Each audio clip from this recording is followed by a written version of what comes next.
মহান বিজয় দিবস উপলক্ষে জাতির শ্রেষ্ঠ সন্তানদের শ্রদ্ধা জানাতে সাভারের জাতীয় স্মৃতিসৌধে নেমেছে জনতার ঢল। নানা শ্রেণী পেশার মানুষের শ্রদ্ধার ফুলে ভরে উঠেছে স্মৃতিসৌধের বেদি।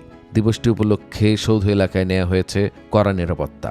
সকালে রাষ্ট্রপতি মোহাম্মদ শাহাবুদ্দিন ও অন্তর্বর্তীকালীন সরকারের প্রধান উপদেষ্টা ড মোহাম্মদ ইউনূস শ্রদ্ধা জানিয়ে স্মৃতিসৌধ ত্যাগ করার পরপরই সৌধের ফটক সর্বসাধারণের জন্য উন্মুক্ত করে দেয়া হয়।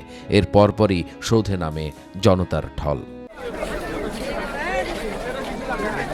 শিশু থেকে বয়স্ক, রাজনৈতিক, সামাজিক সহ বিভিন্ন সংগঠনের সদস্যরা সৌধে দল বেঁধে শ্রদ্ধা জানাতে আসেন। বেলা বাড়তেই বাড়তে থাকে ভিড়। 1971-এর স্বাধীনতার বিজয়ের চেতনায় 24-এর গণ অভ্যুত্থানকে ধারণ করে বিজয় উদযাপন করছেন বলে জানান শ্রদ্ধা জানাতে আসা সাধারণ মানুষ। ছোট ভাই বোনদেরকে নিয়ে আসছি বিজয় সম্পর্কে জানাতে।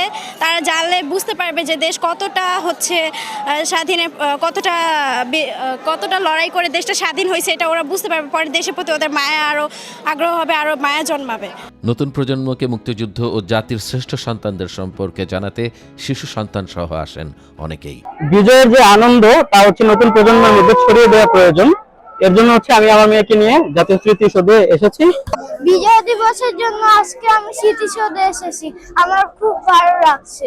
আমাদের বাচ্চারা আগামীতে কি হয়েছে, গততে কি হয়েছে, আমার বাচ্চারা যেন শিখতে পারে, আমার বাচ্চারা যেন জানে, এই জন্য আজকে স্মৃতিসৌধে এসেছি। বিজয় উদযাপনে স্মৃতিসৌধের নিরাপত্তায় কাজ করেছে প্রায় 3000-এরও বেশি আইন শৃঙ্খলা রক্ষা বাহিনীর সদস্য। সকাল থেকে স্মৃতিসৌধে শুরু হওয়া বিজয় উদযাপনের আনুষ্ঠানিকতা চলে বিকেল 5টা পর্যন্ত।